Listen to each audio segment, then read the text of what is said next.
I commit myself to serve you all, King, country, and Commonwealth. God save the King. And what I understand now is that grief is the most painful experience that any child or parent can endure. En los pasillos dorados de Buckingham, el silencio pesa más que el oro y los susurros se han convertido en el único idioma. Una sola palabra lo ha envenenado todo: cáncer. Y una pregunta resuena en cada rincón: ¿acaba de empezar un reinado o ya está terminando? La muerte de un monarca es una certeza histórica, una cita ineludible en el calendario de las naciones. Pero la enfermedad de uno que apenas ha comenzado a reinar, que apenas ha tenido tiempo de que su rostro se grabe en las monedas, es una grieta en el mismísimo tejido de la nación. El anuncio sobre la salud del rey Carlos no fue solo una noticia, fue el desenlace brutal de una vida marcada por la espera, la controversia y ahora la fragilidad. Fue el trueno silencioso que precede a la tormenta, la que se ve venir en el horizonte y de la que nadie puede escapar. Imagínate la escena: Gran Bretaña, un país que todavía se estaba acostumbrando a decir Dios salve al rey después de 70 años de una reina que parecía eterna. Se ve obligada a escuchar palabras que nadie, absolutamente nadie, esperaba. Un comunicado oficial pesado como el plomo, escueto y devastador, que hablaba de cáncer. La grandeza de la monarquía, con sus carrozas doradas, sus coronas de diamantes y sus tradiciones milenarias, no pudo hacer nada para suavizar el golpe. De repente, los rostros que debían proyectar dignidad, permanencia y la inquebrantable fuerza del Estado se llenaron de una congoja más profunda que la propia corona. La gente se quedó helada, en las calles de Londres, en los pubs de Manchester, en sus casas, frente a las pantallas. La noticia corrió como la pólvora, pero no con el ruido habitual del salseo real, sino con un silencio atronador. No era solo una noticia sobre la realeza, era una herida que se abría mucho más allá de los muros del palacio. Se sentía personal. Era la vulnerabilidad hecha carne en la figura que se supone que es invulnerable. La pregunta, esa que nadie se atrevía a formular en voz alta, pero que todos estaban pensando, flotaba en el aire como un fantasma. ¿Puede la monarquía, este antiguo coloso que ha sobrevivido a guerras, revoluciones y escándalos, sobrevivir a un golpe tan devastador y tan íntimo? Porque lo que el mundo veía era solo la punta del iceberg. El comunicado oficial, como siempre, era una obra maestra de la diplomacia, diseñado para informar lo justo y calmar más de lo necesario. Pero la gente ya no se fía de las palabras pulcras del palacio. La historia les ha enseñado a leer entre líneas. Sabían que detrás de esa fachada de control, dentro de los muros de Buckingham, la verdadera tormenta, la silenciosa, la de los miedos, las intrigas y las ambiciones, apenas comenzaba a desatarse. El rey estaba enfermo, sí, pero la maquinaria del poder nunca descansa. Y en esa jaula dorada que es el trono, la debilidad de uno es siempre la oportunidad de otro. La enfermedad no era solo una tragedia familiar, era el pistoletazo de salida para una nueva y silenciosa batalla por la corona. Sé lo que estaréis pensando. ¿Tan pronto? Y es que esa era la sensación general, una incredulidad amarga que recorría todo el país. El anuncio cayó sobre la nación como un jarro de agua fría en pleno invierno. Nos esperaba. No tan cerca de un comienzo de un reinado que apenas había tenido tiempo de asentarse en los libros de historia. La cosa es que Carlos había esperado toda una vida para ceñirse la corona de San Eduardo. Fue el eterno heredero, el príncipe de Gales más longevo de la historia británica, un hombre que vio pasar décadas desde la sombra del imponente reinado de su madre, Isabel II. Y ahora, menos de 2 años después de su coronación en 2023, el destino le jugaba la peor de las pasadas.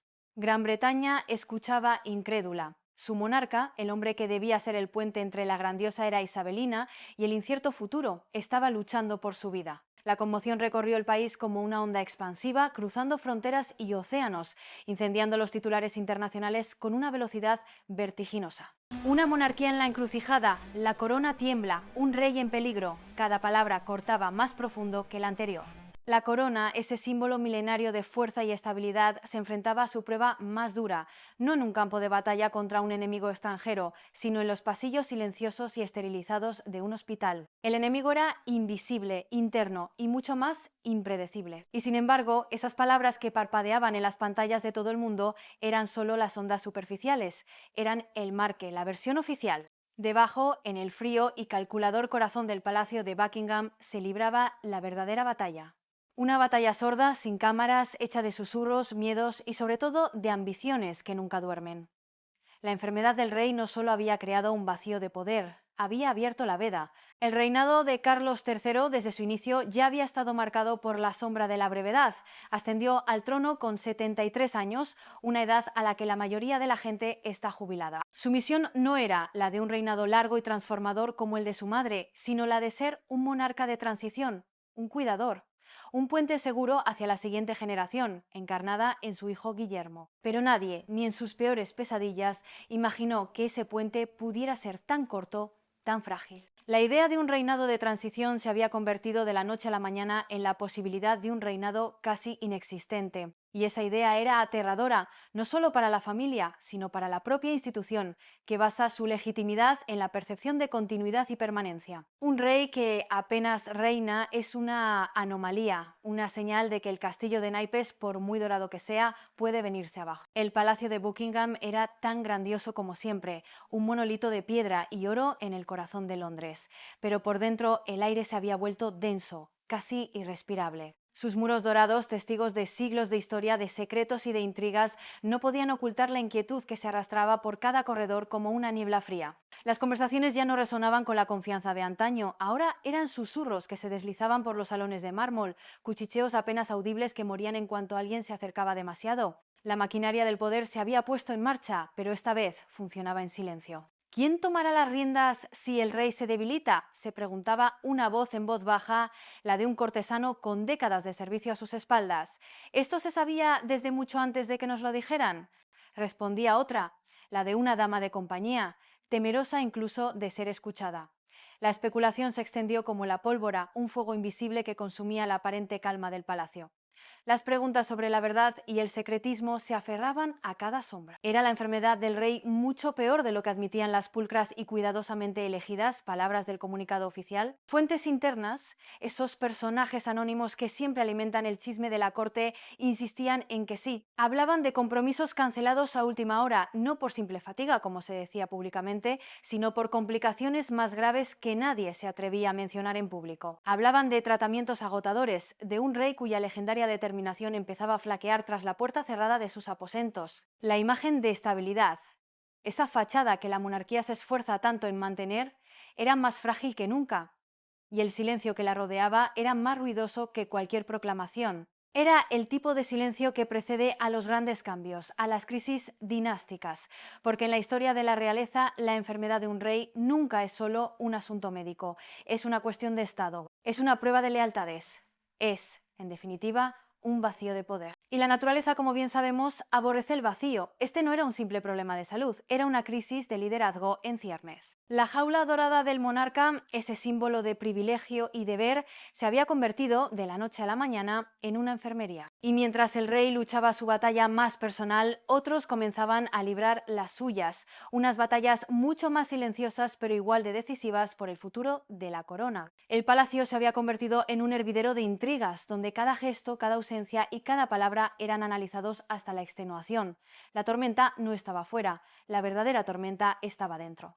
Mientras el rey se retiraba a la sombra de su enfermedad y los pasillos de palacio hervían de chisme e incertidumbre, la atención del mundo y de la propia institución comenzó a virar de forma casi instintiva. Los ojos de la gente, buscando desesperadamente un ancla en medio de la tormenta, se desplazaron. Y allí estaban ellos, el príncipe Guillermo y la princesa Catalina. De repente su presencia se multiplicó. Estaban en todas partes, sonriendo, saludando, hablando. Sus apariciones se volvieron constantes, deliberadas, casi coreografiadas. Daba la sensación de que no era una casualidad, sino una estrategia perfectamente calculada, una demostración de fuerza tranquila en el momento de mayor debilidad. Para muchos esto no era una coincidencia. El traspaso de deberes, esa delicada danza de poder que normalmente lleva años, ya estaba tomando forma ante los ojos de todos. No con la fanfarria de una abdicación formal ni con decretos grandilocuentes, sino con la fuerza silenciosa de la necesidad. La maquinaria del palacio, experta en manejar la opinión pública y en garantizar la supervivencia de la corona, sabía que necesitaba un rostro. Y no era el de un rey enfermo, cuya imagen pública evocaba ahora más simpatía que autoridad.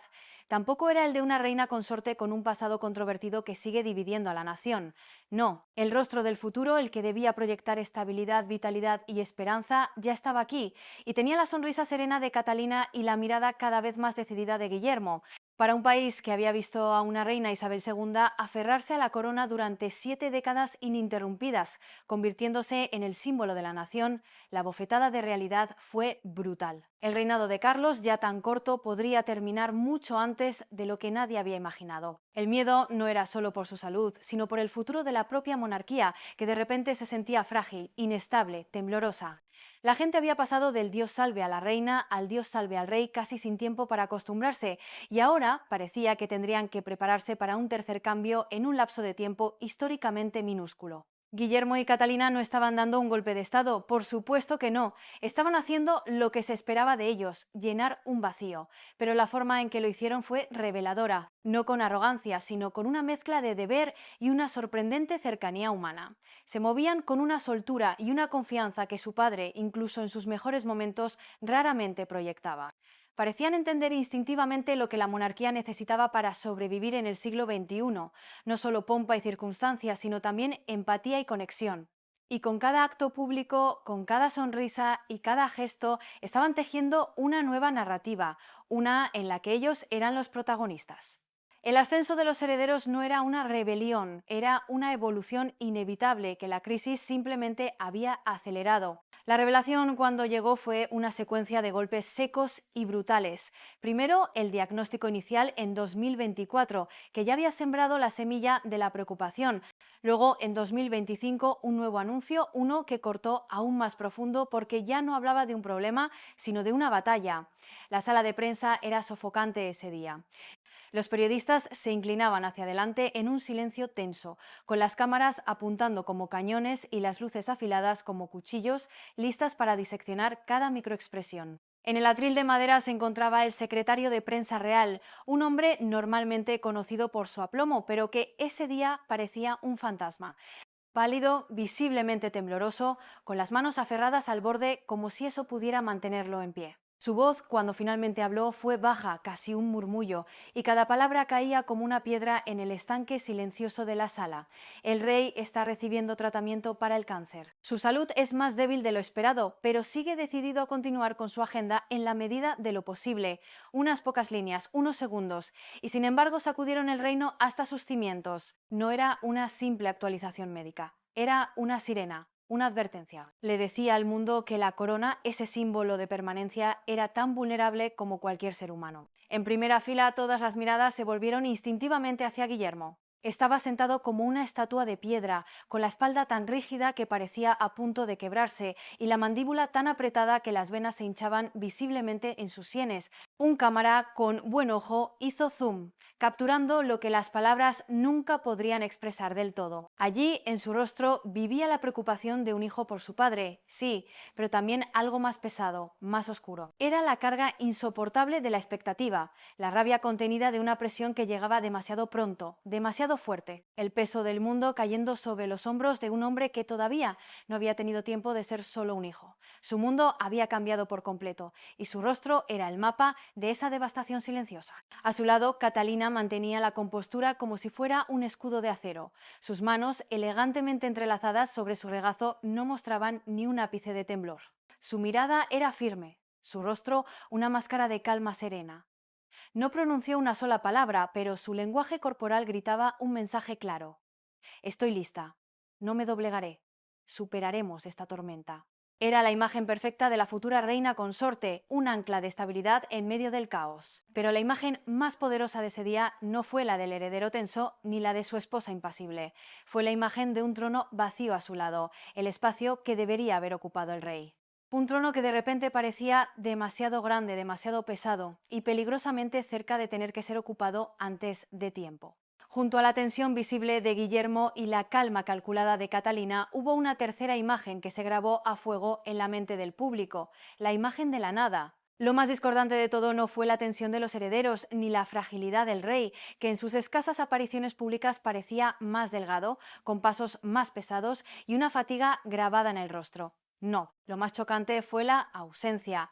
La reina Camila no estaba en ninguna parte, ni una explicación oficial, ni una aparición fugaz, solo un silencio atronador, un silencio que llenaba el aire de forma más pesada y significativa que cualquier anuncio. Era un vacío, una pregunta sin respuesta que gritaba más fuerte que cualquier palabra. En el momento en que se esperaba que la reina consorte estuviera al lado de su marido enfermo, como un pilar de apoyo y una figura de continuidad, su desaparición fue, como poco, desconcertante. La prensa, ávida de salseo y experta en detectar fisuras en la fachada real, no tardó en recurrir a las imágenes de archivo rebuscando en el pasado reciente. Volvieron a emitir las imágenes de Wimbledon 2025, la última vez que la familia real había sido vista junta en público, en aparente armonía. En aquel momento parecía un cuadro de unidad, una cuidada coreografía de sonrisas y gestos cordiales. Pero ahora, visto a través de la lente de la enfermedad y la crisis, las grietas eran evidentes. Las sonrisas parecían forzadas, las miradas distantes, había un espacio invisible entre ellos que entonces pasó desapercibido, pero que ahora resultaba innegable. El silencio de Camila se convirtió en una declaración en sí misma. No era la imagen de una esposa devota apoyando a su marido enfermo, era la imagen de una reina que en el momento de mayor crisis para la corona y para su esposo había desaparecido del mapa. Las especulaciones, por supuesto, se dispararon. ¿Estaba enferma también? ¿Había una crisis matrimonial oculta tras la crisis de salud o era algo mucho más estratégico y a la vez más triste? Muchos analistas sugirieron que Camila, consciente de su perenne impopularidad y de la sombra gigantesca de Diana que siempre la ha perseguido, podría haber decidido dar un paso atrás voluntariamente. Quizás entendió que su presencia, en lugar de calmar, podría avivar aún más el fuego, recordando a la gente el chisme del pasado, la historia de la princesa triste y la mujer que fue vista como la causa de su infelicidad. Sea cual fuera la razón, su ausencia fue un error de cálculo monumental. En lugar de generar simpatía, generó sospechas. En lugar de proyectar unidad, proyectó abandono. El vacío que dejó no fue llenado por el respeto, sino por los fantasmas del pasado y las ambiciones del futuro. Y en ese escenario, mientras una reina se desvanecía, otra figura, una que llevaba décadas muerta, comenzaba a regresar con una fuerza arrolladora. Y en ese vacío dejado por un rey enfermo y una reina ausente, un nombre, un recuerdo, un fantasma comenzó a regresar con la fuerza de un huracán. Diana, aunque llevaba mucho tiempo desaparecida, nunca se había ido del todo de la historia real. Su nombre perdura en cada salón del palacio, su memoria se alza como una sombra cada vez que la monarquía flaquea. Es el fantasma con el que la corona británica nunca ha sabido cómo lidiar, la herida abierta que se niega a cicatrizar. Y ahora, en el momento de mayor debilidad de Carlos, su recuerdo volvía con más fuerza que nunca. Cuando el rey Carlos se presentó ante la nación, su voz cansada anunciando su enfermedad, la noticia sacudió al reino. La gente sintió simpatía, miedo por el hombre, por el rey, pero bajo esa conmoción algo más se agitó. Un recuerdo del pasado, un dolor nunca curado. Para muchos, la enfermedad de Carlos no era solo una tragedia personal, era una especie de justicia poética, un eco kármico del sufrimiento de la mujer a la que el mundo entero vio marchitarse en una jaula dorada. La princesa triste, la niña rota, que solo quería ser querida. Y ahora, el hombre que muchos consideraban responsable de su dolor era el que sufría. Muy bonito, sí señor. La historia ya no trataba sobre un boletín médico del rey, se convirtió en algo más grande, algo que se extendía a través de generaciones, conectando el pasado con el presente de una forma casi mística. Se convirtió en un recordatorio de Diana, el coraje que demostró al hablar de su bulimia y su depresión, rompiendo tabúes en una institución que vive del silencio, la compasión que ofreció a los marginados, las cicatrices que dejó en la monarquía, y el amor incondicional por sus hijos, su único y verdadero refugio. Y la gente al mirar a Guillermo y Catalina no podía evitarlo, era un fenómeno casi viral. En las redes sociales, en las conversaciones de la calle, todos decían lo mismo, podían ver a Diana de nuevo. En la mirada firme pero compasiva de Guillermo veían la determinación de su madre. En las manos gentiles de Catalina y su facilidad para conectar con los niños veían la calidez de Diana. En la forma en que ambos se movían entre la gente sin la rigidez y la distancia de la vieja guardia, había una chispa innegable de la princesa que una vez caminó entre ellos y les hizo sentir que la monarquía podía ser humana. La sombra de Diana no regresaba como una acusación, sino como una promesa. La promesa de que su legado, el de una realeza con corazón, no había muerto con ella. Estaba vivo y estaba a punto de tomar el centro del escenario. El palacio estaba envuelto en una densa capa de inquietud. Pasos silenciosos resonaban en sus pasillos. Voces ahogadas susurraban sobre el futuro incierto. Sin embargo, mientras la vieja guardia se consumía en la incertidumbre y las intrigas, Guillermo y Catalina dieron un paso adelante con un movimiento que nadie esperaba. Fue audaz, fue impresionante, fue una genialidad estratégica y sobre todo fue completamente suyo. En un golpe de efecto magistral revelaron lo que llamaron la iniciativa Diana. El momento no podría haber sido más impactante, en agudo contraste con el cansancio y la fragilidad que proyectaba Carlos, Guillermo y Catalina, trajeron acción, energía y propósito. Donde el rey parecía agobiado por el peso de su enfermedad y su corona, los jóvenes royals irradiaban una determinación inquebrantable. Y aquí viene el detalle más jugoso, el que hizo que en Buckingham saltaran todas las alarmas. La iniciativa no tenía ningún vínculo con Carlos, cero. Fue presentada única y exclusivamente por Guillermo y Catalina, quienes con este acto no se posicionaron como meros seguidores de la tradición, sino como constructores audaces de un nuevo camino. Un camino que simbólicamente dejaba atrás la era de su padre para conectar directamente con el legado de su madre. El corazón de la iniciativa era tan simple como poderoso: salud mental, compasión y cercanía a las comunidades. Vamos, que no eran palabras abstractas sacadas de un manual de relaciones públicas, eran los valores por los que la propia Diana había vivido y luchado. Eran un eco directo de la misma Diana, que una vez se arrodilló en los suelos de los hospitales para estar a la altura de los enfermos, que estrechó sin guantes la mano de un paciente de SIDA en un momento en que el mundo estaba paralizado por el miedo, que cruzó campos de minas en Angola para demostrar a los olvidados que no estaban solos. Este movimiento fue mucho más que un simple proyecto benéfico, fue una declaración de intenciones. Guillermo y Catalina no estaban simplemente honrando a Diana, estaban reclamando su legado. Estaban diciendo al mundo y sobre todo a la maquinaria del palacio que el futuro de la monarquía no pasaba por el deber rígido y distante de Isabel II, ni por el problemático y controvertido reinado de Carlos. Pasaba por el toque Diana, la empatía, la conexión humana, la capacidad de romper el protocolo para ofrecer un abrazo. Era, en esencia, una revolución silenciosa. Estaban tomando el activo más popular y emocionalmente resonante de la historia reciente de la monarquía, la memoria de Diana, y convirtiéndolo en la piedra angular de su futuro reinado. Un movimiento brillante y, para la vieja guardia, absolutamente aterrador. El día del lanzamiento oficial de la iniciativa, el ambiente estaba cargado de una electricidad silenciosa, una mezcla de expectación, nostalgia y un morbo innegable. La sala se llenó rápidamente. Periodistas con sus bolígrafos listos, ciudadanos que habían conseguido una invitación y dignatarios con rostros serios. Los flashes de las cámaras eran incesantes, las luces de los focos cegadoras. Cuando Guillermo finalmente se acercó al podio, su rostro era solemne, pero había en sus ojos una suavidad, una emoción contenida que lo hacía parecer increíblemente vulnerable y a la vez más fuerte que nunca. Hizo una pausa, respiró hondo y con una voz firme que apenas dejaba entrever el nudo que debía tener en la garganta, pronunció las palabras que definirían su futuro. Esto, dijo, mirando directamente a la audiencia, no es solo un proyecto, es una promesa. La sala contuvo el aliento, una promesa de que el espíritu de compasión de mi madre nunca se desvanecerá. Lo llevaremos adelante por hoy, por mañana y por el futuro.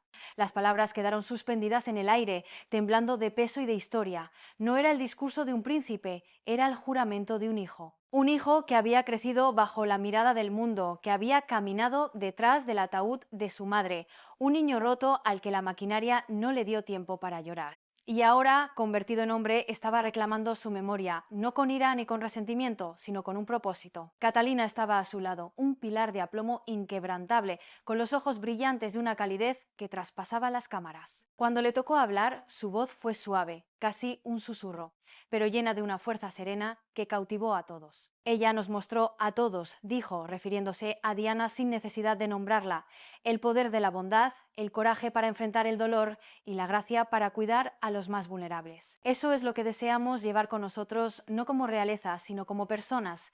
Personas que creen que nadie, nunca, debería sentirse solo. La sala quedó en un silencio absoluto.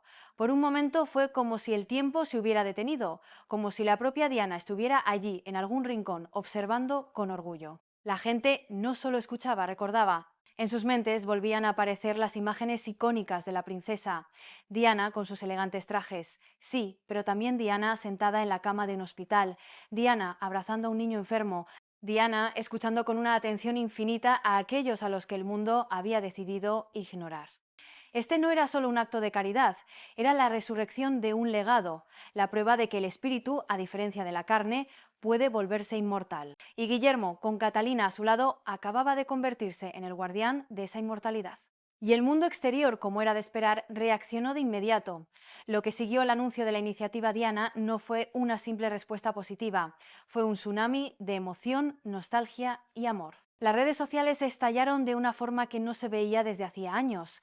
De repente, los timelines de millones de personas se inundaron con viejas fotografías de Diana. Diana con su icónico corte de pelo, Diana con su vestido de la venganza, Diana abrazando a sus hijos. La gente estaba flipando. Vídeos de su toque gentil, sus palabras valientes y su corazón abierto resurgieron por todas partes. Fragmentos de su famosa entrevista con la BBC, donde habló con una honestidad desgarradora sobre la soledad, sobre su matrimonio roto y sobre su amor infinito por sus hijos, se compartieron y recompartieron hasta volverse virales de nuevo, provocando lágrimas en millones de personas que sentían que la estaban perdiendo por segunda vez. La gente comparaba, era inevitable, la narrativa se polarizó de forma casi instantánea. Por un lado estaba Carlos, el rey cansado y enfermo, un hombre que se enfrentaba a la compasión del público a través de su propia lucha y vulnerabilidad. Por otro lado estaba el legado inmortal de Diana, vivo y vibrante en Guillermo y Catalina, ofreciendo no solo simpatía por la situación actual, sino una esperanza activa para el futuro. Ambos conmovían los corazones, pero de maneras muy diferentes. Uno a través de la resistencia silenciosa ante la adversidad, los otros a través de la promesa de un amor valiente y una compasión sin límites. Lo que realmente destacó fue el efecto dominó. El anuncio de la enfermedad de Carlos había dejado a la nación aturdida, simpática, pero profundamente incierta sobre el futuro. La iniciativa Diana, sin embargo, la llenó de una energía renovada y de un propósito claro.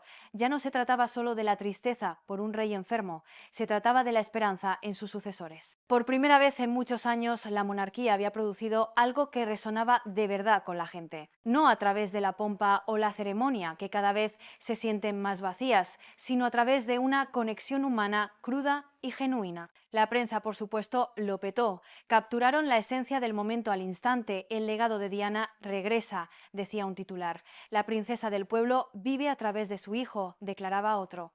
Por toda Gran Bretaña y cruzando los océanos, el mismo mensaje se extendía como un reguero de pólvora. Guillermo y Catalina estaban llevando la antorcha. Y no era la antorcha que les correspondía por linaje, la del deber frío y el protocolo. Era la otra, la que el pueblo realmente anhelaba. La antorcha del corazón, la que su madre había encendido décadas atrás y que nadie, ni siquiera la maquinaria del palacio, había conseguido apagar. Los analistas políticos y los cronistas reales no tardaron en señalar el agudo y casi cruel contraste. La enfermedad de Carlos mostraba la fragilidad inherente del poder. La iniciativa de Guillermo y Catalina, en cambio, demostraba el poder indestructible de la compasión. Una revelaba los límites de la corona, la otra la fuerza ilimitada de un legado emocional. Cuando se entrelazaron imágenes de archivo de Diana en la presentación oficial de la iniciativa, ella caminando por campos minados, ella abrazando a enfermos de lepra, la reacción del público fue abrumadora. La gente lloraba abiertamente en la sala, no solo por nostalgia, sino por una convicción profunda. La convicción de que su historia, la de Diana, no había terminado con su trágica muerte en París. «Ella está aquí», susurró alguien entre la multitud, una frase que fue captada por un micrófono abierto y que se convirtió en el titular del día siguiente. «Puedes verla en ellos, puedes sentirla». Y era verdad. La imagen de Diana nunca había estado más presente. Los periódicos imprimían su rostro junto al de Guillermo. Los canales de noticias repetían sus viejas entrevistas, comparando sus palabras con las de Catalina. Su memoria no se estaba desvaneciendo en la historia. Estaba más viva, vibrante y ruidosa que nunca. Pero a medida que este tsunami de amor por Diana se desbordaba, otra realidad mucho más incómoda para el palacio comenzó a hacerse evidente. Carlos, aunque era el rey, estaba siendo completamente eclipsado. Su enfermedad era real, su lucha visible, y el público sentía una genuina simpatía por él. Pero la mirada de la gente y su corazón se desviaba. Miraban en cambio a Guillermo y Catalina, no solo como los herederos al trono, sino como los herederos de su afecto, los verdaderos depositarios de sus esperanzas. Para Carlos era una amarga y retorcida paradoja. Después de toda una vida esperando, finalmente llevaba la corona. Y sin embargo, eran su hijo y su nuera quienes realmente llevaban el amor y la lealtad del pueblo. Él cargaba con las pesadas cargas de la historia, las controversias de un pasado que se negaba a morir. Ellos, en cambio, llevaban el brillo de Diana, su conexión inquebrantable con el mundo. La iniciativa Diana se convirtió en mucho más que un programa benéfico. Se convirtió en un símbolo, un recordatorio constante de que Guillermo no era solo el heredero de la corona, era ante todo el heredero del legado de su madre. La mujer a la que el pueblo nunca había dejado de adorar, y Carlos, el rey reinante, quedaba relegado a un segundo plano en su propia historia, una situación tan irónica que parecía sacada de una tragedia griega. Lo que comenzó como un anuncio de salud sobre el rey Carlos pronto se convirtió en algo mucho más grande, en un desplazamiento tectónico del centro de poder real, una transferencia silenciosa de autoridad que nadie anunció, pero que todos podían ver. La enfermedad del rey forzó a la familia a una nueva y cruda realidad. Su agenda, antes repleta de actos, viajes y recepciones, se volvió desoladoramente escasa. Sus apariciones públicas se hicieron cortas, casi simbólicas, y la figura que una vez había representado la continuidad del trono ahora parecía frágil, un rey en pausa. Y como ya hemos dicho, el poder, como la naturaleza, aborrece el vacío. La monarquía, para sobrevivir, necesita ser visible, necesita proyectar fuerza, actividad y relevancia. Y si el monarca no puede hacerlo, alguien más debe dar un paso al frente.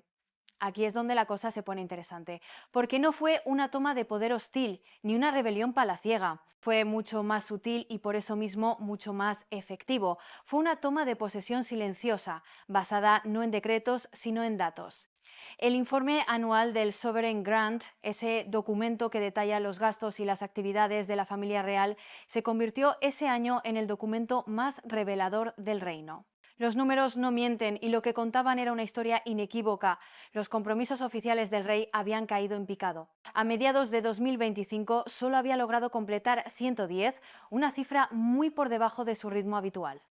En agudo contraste, el príncipe Guillermo no solo había mantenido su agenda, sino que la había duplicado, completando más de 220 compromisos. Los números contaban la historia de forma fría y brutal. El futuro ya no estaba esperando entre bastidores, ya estaba aquí, trabajando a pleno rendimiento. Los medios de comunicación, por supuesto, se lanzaron sobre estos datos. Los locutores comenzaron a subrayar el cambio con gráficos y comparaciones en los telediarios de máxima audiencia. Una noche, una imagen se quedó grabada en la retina de la nación. Un gráfico de barras que mostraba el pronunciado declive de la carga de trabajo de Carlos junto al fuerte y ascendente aumento de la de Guillermo. Era más que un simple gráfico. Era un espejo sostenido ante la nación, revelando sin palabras quién estaba llevando realmente el peso de la corona. Y en esos números la gente vio algo más que un simple traspaso de tareas. Vio el nacimiento de una nueva era. Guillermo y Catalina no estaban simplemente esperando a que el trono cayera en sus manos por derecho de nacimiento. Ya estaban actuando como los líderes de la institución, moldeando su mensaje, redefiniendo su propósito y mostrando al mundo una nueva cara de la realeza. Una cara más joven, más dinámica y, gracias a la alargada sombra de Diana, infinitamente más humana. La toma de posesión no necesitaba ser proclamada, estaba ocurriendo día a día, acto a acto, en silencio. Lo que más impactó al público no fueron los fríos números, sino la abismal diferencia de espíritu. Guillermo y Catalina trajeron consigo un nuevo estilo de liderazgo, uno que parecía diseñado para el siglo XXI. No se escondían detrás de ceremonias rígidas ni de un protocolo asfixiante, todo lo contrario. Entraban en hospitales, escuelas y centros comunitarios con una naturalidad y un corazón abierto que rompía todas las barreras. Eran ecos directos de su madre, la mujer que había demostrado que la verdadera realeza no reside en la corona, sino en la capacidad de conectar con el sufrimiento ajeno. Las imágenes eran increíblemente poderosas y se difundieron a la velocidad de la luz. Catalina arrodillándose en el suelo para estar a la altura de los niños, escuchando sus miedos y esperanzas con una atención genuina. Guillermo sentándose en silencio junto a los pacientes en unidades de cuidados paliativos, simplemente escuchando sus historias, ofreciendo el consuelo de su presencia. No eran momentos escenificados para la cámara, se sentían reales. se sentían humanos. Y en un mundo cada vez más cínico, esa autenticidad era un bien increíblemente preciado. Estas imágenes se extendieron por las pantallas de televisión y los teléfonos móviles, provocando una oleada de admiración. Las redes sociales llevaron sus sonrisas y sus gestos de empatía a millones de personas. En cada foto, en cada vídeo, el contraste era tan claro que dolía: un rey cansado y debilitado por la enfermedad, una reina consorte ausente, perdida en las sombras de su propio pasado, y una pareja joven y radiante que parecía encarnar todo lo que la monarquía anhelaba ser, pero que había olvidado cómo. En esos números y sobre todo en esas imágenes, la gente vio una asociación como ninguna otra en la historia reciente de la corona. Guillermo aportaba la firmeza, la fuerza y una determinación silenciosa, la del hombre que sabe que el peso del mundo recaerá sobre él.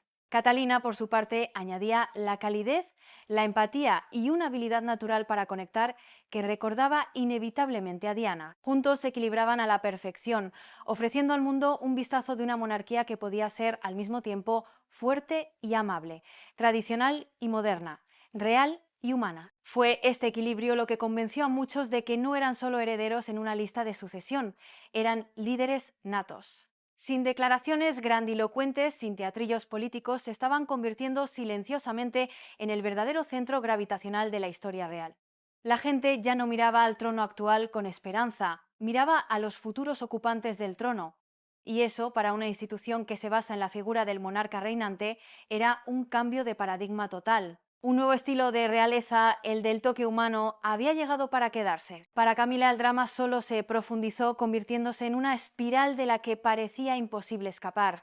Su ausencia en los momentos clave, lejos de protegerla, la expuso aún más. Cada vez que Catalina aparecía en público, radiante y segura, las comparaciones eran inmediatas, inevitables y, para Camila, absolutamente crueles. Una mujer amada por el pueblo, que encarnaba la esperanza y el futuro; la otra, una figura del pasado, deslizándose silenciosamente hacia la irrelevancia. La diferencia entre ambas se hizo tan grande que resultaba imposible de ignorar. Los analistas reales comenzaron a hablar del paradigma de Camila, una trampa sin salida. Si intentaba competir con el recuerdo de Diana o con la popularidad de Catalina, si se resistía a esta nueva ola, corría el riesgo de parecer amargada, celosa y completamente fuera de lugar. Pero si, como estaba haciendo, guardaba silencio y se mantenía en un segundo plano, el propio silencio se interpretaba como una admisión de derrota, como una prueba irrefutable de que su tiempo, de hecho, ya había pasado.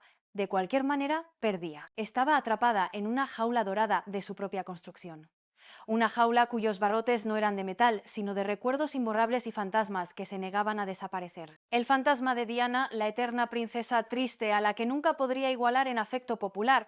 Y ahora, el fantasma del futuro, encarnado en Catalina, una mujer que había logrado lo que ella nunca pudo: ser vista no como la otra, sino como la reina que el pueblo realmente quería. Aunque llevaba la corona de reina consorte, un título por el que había luchado durante décadas, no podía deshacerse de la vieja y pegajosa percepción de que era la mujer que una vez se interpuso en un matrimonio de cuento de hadas. Era la villana de una historia que el mundo se negaba a olvidar, un papel del que al parecer nunca podría escapar, por mucho que la maquinaria del palacio hubiera invertido millones en marqué para blanquear su imagen y vender la narrativa de la gran historia de amor que superó todos los obstáculos. La enfermedad de Carlos, en lugar de unirla a la nación en una ola de simpatía compartida, la aisló aún más. La gente sentía pena por el rey, pero no por la reina. Y a medida que Guillermo se apoyaba cada vez más en la memoria de su madre, convirtiendo el legado de Diana en su mayor fortaleza, la gente confiaba más en él. La enfermedad de Carlos, que en un principio fue un momento de gran preocupación nacional, se convirtió en el punto de inflexión que permitió a Guillermo y Catalina demostrar, sin necesidad de decirlo, que estaban listos. Y en esa nueva ecuación, en ese nuevo capítulo que se abría, para Camila simplemente no había lugar. Y entonces la narrativa comenzó a cambiar de forma sutil pero implacable. Los titulares de la prensa, siempre un termómetro del sentimiento público y a menudo un reflejo de las directrices no oficiales del palacio, empezaron a hablar abiertamente de una era post-Camila. No era una predicción a futuro, se hablaba de ello como una realidad presente, algo que ya estaba ocurriendo. Los comentaristas más agudos notaron un patrón alarmante para la reina consorte. De repente faltaba en los nuevos retratos familiares oficiales. Sus esfuerzos caritativos, que antes se promocionaban con regularidad, apenas se mencionaban en los comunicados de prensa. En las fotografías de los pocos actos a los que asistía aparecía cada vez más alejada del centro neurálgico del poder, que ahora giraba inequívocamente en torno a Guillermo y Catalina. El mensaje, aunque no oficial, era brutalmente claro. El futuro de la monarquía se estaba construyendo activamente sin ella, estaba siendo borrada de la foto familiar, literal y metafóricamente. La maquinaria del palacio, esa entidad fría y pragmática cuyo único objetivo es la supervivencia de la corona, parecía haber tomado una decisión. La narrativa que habían intentado vender durante años, la de la historia de amor que superó todos los obstáculos, simplemente no había funcionado. El chisme, el recuerdo de la traición y la figura de Diana eran demasiado poderosos, y ante la crisis actual, la maquinaria hizo lo que siempre hace: cortar por lo sano. La jaula dorada de Camila se volvió más pequeña y más solitaria.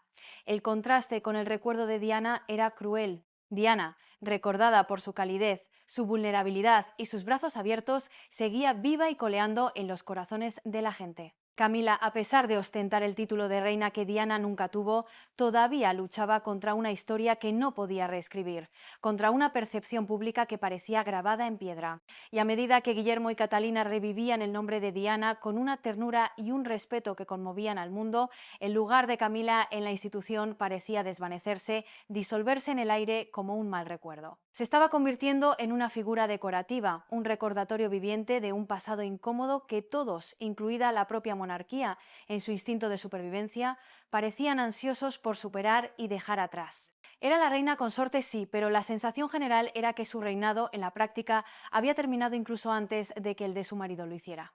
Estaba siendo apartada cuidadosamente y sin hacer ruido para dejar paso a la nueva era, la era de los herederos de Diana. Pero si pensabais que Camila solo tenía que lidiar con los fantasmas del pasado y la popularidad arrolladora de los herederos, estáis muy equivocados. La cosa se complica aún más, porque mientras la nueva generación brillaba, la vieja guardia, la que representa la tradición y el deber por encima de todo, decidió que era el momento de mover ficha. Y en esa vieja guardia hay una figura formidable, respetada y, según dicen, implacable: la princesa Ana.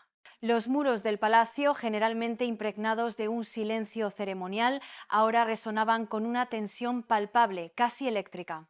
La enfermedad de Carlos no fue solo una crisis de salud, se convirtió en la chispa que hizo estallar un polvorín de resentimientos que llevaban décadas enterrados. Y en el centro de esta nueva tormenta interna se encontraban dos mujeres con una historia complicada: la reina Camila, luchando desesperadamente por mantener su lugar en un tablero que se movía bajo sus pies, y la princesa Ana, la hermana del rey, una mujer que había construido toda su vida sobre los pilares de la disciplina, el servicio y un silencio casi marcial. Fue en junio de 2025, en un acto real que parecía uno más en la aburrida agenda, cuando la confrontación finalmente se hizo pública. Con una sutileza letal, Ana sorprendió a la prensa con unas palabras que cortaban como el acero. Su voz era tranquila, como siempre, pero cada sílaba estaba cargada de un peso demoledor. No habló de bondad, ni de unidad familiar, ni de compasión. Habló de deber, de cómo la monarquía, en su opinión, había perdido el rumbo, lastrada por enredos personales. El deber, declaró mirando fijamente a un punto en la distancia, debe prevalecer sobre todo lo demás. Nunca mencionó el nombre de Camila, no le hizo falta. El mundo entero entendió el mensaje. No fue un lapsus, no fue un comentario accidental. Fue un ataque directo, calculado y lanzado en el momento de mayor debilidad de su objetivo. Fue una advertencia, una declaración de guerra silenciosa, pronunciada en un momento cuidadosamente elegido. Con su hermano Carlos debilitado por la enfermedad, con Guillermo y Catalina en pleno ascenso de popularidad y con los susurros de una era post-Camila resonando cada vez más fuerte. Ana, la guardiana de la tradición, la royal que más se parece a su madre en su sentido del deber, había olido sangre y había decidido que era el momento de atacar. El salseo estaba servido y esta vez venía de la fuente más inesperada. Pero esta batalla, como todas las grandes disputas familiares, no comenzó en ese momento. Sé lo que estáis pensando, aquí hay salseo del bueno, y tenéis toda la razón. Porque para entender el hielo en la mirada de Ana tenemos que retroceder en el tiempo, a los enredos amorosos de la aristocracia británica en la década de 1970, una época de aparente libertad pero con unas reglas sociales tan rígidas como el acero. Mucho antes de que Camila fuera la esposa de un rey y la mujer más vilipendiada del reino, fue el gran amor de un apuesto oficial de caballería llamado Andrew Parker Bowles. Y Andrew, a su vez, había sido, según todas las crónicas de la época, el primer gran amor de la joven princesa Ana. Imagínate la escena, un triángulo amoroso en el corazón mismo del establishment británico. La hija de la reina, un carismático oficial del ejército y la mujer que además mantenía una relación intermitente con el heredero al trono, el príncipe Carlos. ¡Qué movida! Aquel enredo de corazones dejó heridas que evidentemente el tiempo no ha logrado curar. Luego vino Diana, la pieza que lo cambió todo. Hermosa, amada por el pueblo y finalmente traicionada. Su presencia y la continuación de la relación entre Carlos y Camila agrandó las grietas en la familia hasta convertirlas en fracturas insalvables. Camila, la parvenú que se había casado con su antiguo amor Andrew, terminó divorciándose y finalmente casándose con Carlos. Diana, la princesa triste, soportó años de dolor y humillación pública. Y Ana, siempre impasible en público, la viva imagen de la compostura británica, cargó con un resentimiento silencioso que, como ahora vemos, nunca olvidó. Durante años, esa animosidad permaneció oculta, enterrada bajo capas de sonrisas forzadas y un protocolo asfixiante. Pero el resentimiento, cuando se deja intacto, nunca muere, no se desvanece, simplemente espera. Espera el momento adecuado, el instante de debilidad del adversario para resurgir con una fuerza renovada. Y ahora, en el ocaso del reinado de Carlos, con la monarquía en su momento más frágil, ese viejo rencor había vuelto a la superficie. Las cámaras, siempre crueles, capturaban lo que las palabras no podían expresar. Ana, en los actos públicos, avanzando a grandes zancadas sin cederle el paso a Camila, la reina consorte. Rostros tensos, miradas que se evitaban deliberadamente. Expresiones tan frías que cortaban más que cualquier espada. Cada silencio entre ellas era una daga, cada gesto una acusación muda. La guerra no era nueva, simplemente había dejado de ser secreta. Las redes sociales, como no podía ser de otra manera, explotaron. La gente estaba flipando.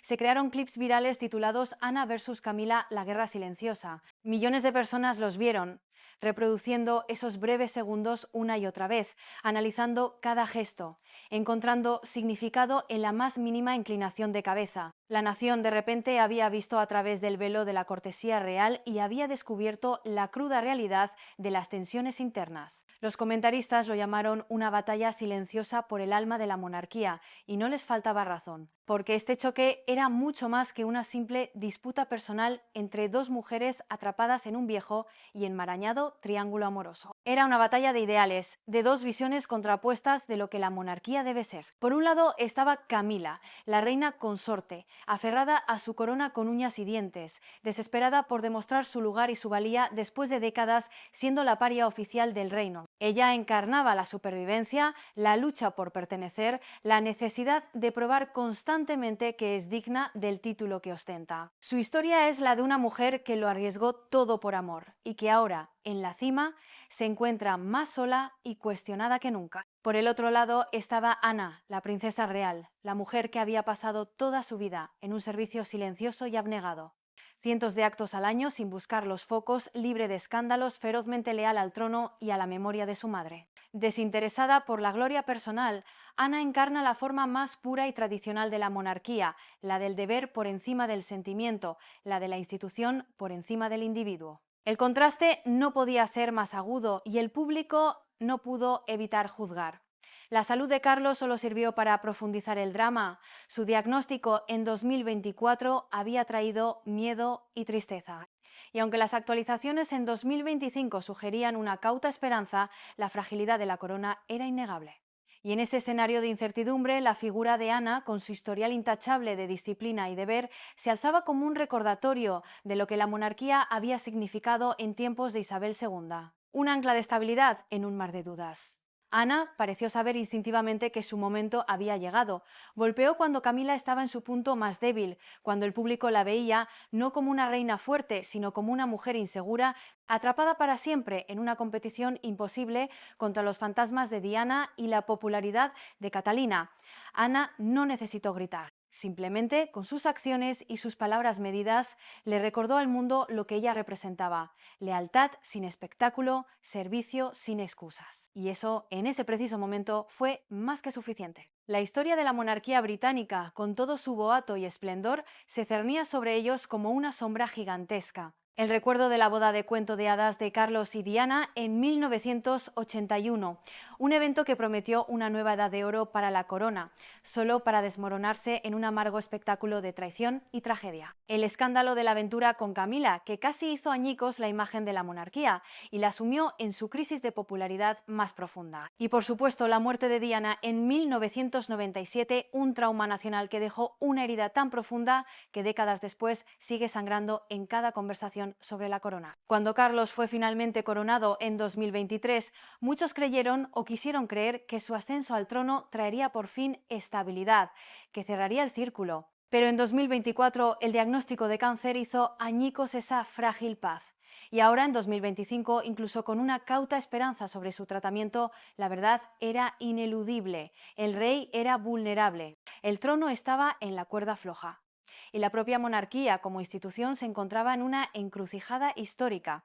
La pregunta que se susurraba en cada rincón del palacio, en cada redacción de periódico y en cada hogar del país era simple pero increíblemente pesada. ¿Quién llevará la corona hacia adelante? ¿Quién tiene la fuerza, la legitimidad y sobre todo el favor del pueblo para guiar a esta antigua institución a través de las turbulentas aguas del siglo XXI? Quizás lo que el mundo estaba presenciando no era el final de una crisis, sino el comienzo de una mucho más profunda y existencial. La enfermedad de Carlos no fue solo una prueba personal para un hombre, fue un espejo cruel que reflejó con una claridad despiadada todas las fracturas ocultas y nunca resueltas de la familia real. Desde la herida abierta de la muerte de Diana, que se niega a cicatrizar, hasta la tensión silenciosa y cargada de historia entre Ana y Camila, cada sombra, cada fantasma y cada resentimiento del pasado habían salido a la luz, todos a la vez. El palacio se encuentra hoy en el filo de una navaja, fracturado por dentro, asediado por fuera, frágil como nunca, pero a la vez lleno de una extraña posibilidad. La posibilidad de un renacimiento. Ya no se trata solo de la salud de un rey. Se trata de qué tipo de monarquía sobrevivirá a esta tormenta perfecta y, lo más importante, en quién confiará el pueblo para llevarla adelante. La maquinaria está en marcha y la respuesta se está escribiendo no con tinta, sino con acciones, silencios y miradas. Las opciones están sobre la mesa y el futuro de una de las instituciones más antiguas del mundo pende de un hilo. La pregunta que flota en el aire es simple pero increíblemente pesada. ¿Quién llevará la corona hacia adelante? ¿Será Camila, la reina consorte, aferrada desesperadamente a su papel junto a un rey que se desvanece, un símbolo de una historia de amor que para muchos sigue siendo una herida? ¿O será la princesa Ana, la hermana que nunca buscó la gloria pero que ahora se alza como la inesperada guardiana de la tradición, la encarnación del deber frío e inquebrantable de la era de su madre? O quizás, como todo parece indicar, serán Guillermo y Catalina, los herederos de una nueva era, ya aclamados por el pueblo como el renacimiento de la monarquía. Ellos tienen la juventud, la popularidad y, lo más importante de todo, el arma más poderosa de su arsenal, el legado de Diana. Un legado que han sabido reclamar con una inteligencia estratégica que ha pillado a la vieja guardia con el pie cambiado. La historia, esa vieja maestra, nos advierte que las coronas nunca están seguras, que detrás del brillo del oro y el destello de los diamantes siempre hay grietas, secretos, rivalidades y rencores que se extienden a través de las décadas. Quizás lo que el mundo está presenciando ahora no es el final de una crisis, sino el comienzo de una redefinición total de lo que significa ser un monarca en el siglo XXI. La enfermedad de Carlos no ha sido solo una tragedia personal, ha sido el catalizador que ha obligado a la maquinaria a enfrentarse a sus propios fantasmas. En el silencio marcial de los pasos de Ana, en la sonrisa cada vez más forzada de Camila y en los ojos de Guillermo y Catalina que se alzan por encima de ellos, la historia de la monarquía británica se está reescribiendo en tiempo real. Este ya no es solo el relato de la salud de un rey, es la crónica de una batalla por el alma de una institución atrapada entre un pasado que se niega a morir y un futuro que ya ha llamado a la puerta. Y el mundo, como siempre, contiene la respiración, esperando a ver si el próximo capítulo será una tragedia o finalmente un renacimiento. Pues eso ha sido todo por el vídeo de hoy. La historia, como veis, se escribe cada día ante nuestros ojos y las paredes de Palacio tienen más secretos de los que podríamos imaginar. Espero que os haya resultado interesante. ¿Tú qué crees que pasará? ¿Veremos un cambio drástico en la corona británica? Te leo en los comentarios. Si te ha gustado este vídeo, te agradecería mucho que le dieras a like y lo compartas para que podamos seguir desvelando estas historias. Si no sabes qué comentar, que siempre se agradece que comentéis, me puedes dejar este emoticono en los comentarios y yo te daré like tan pronto como pueda.